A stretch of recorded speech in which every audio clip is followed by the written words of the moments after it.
It is time for that promised follow-up episode of The Bad Dad House from 602 Somewhere. I'm Tap Morgan. Tap twice, once to like, once to subscribe.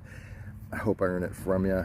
This is the part 2 of the story of how this became The Bad Dad House. I left off, if you didn't watch part 1, go back, watch part 1 first, then come back and watch this part 2.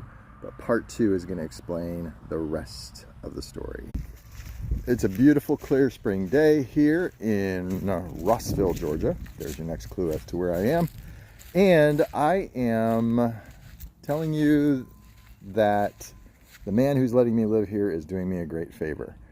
After I left my wife March 1st because of unreconcilable, actually I just couldn't make her happy. And it turned into a complaining factory, and I couldn't live like that, and she couldn't live like that either. So this house became available to renovate, and so I'm doing the renovations. My oldest girl reminded me that this is the first time I've ever been alone in a space. Funny part is I'm not alone. I haven't been alone at all. I have neighbors, great neighbors, kids in the neighborhood who come over and want to see what's going on. Everybody honks at me now because when I'm working in the front yard.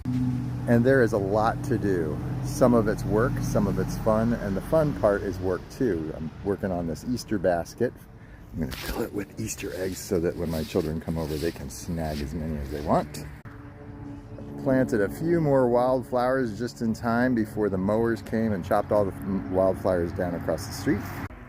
The driveway is beginning to look more like a driveway, and I did not have a 4x4 post to put my mailbox up, so I used some timber that I cut out of the woods to build a post, mailbox post.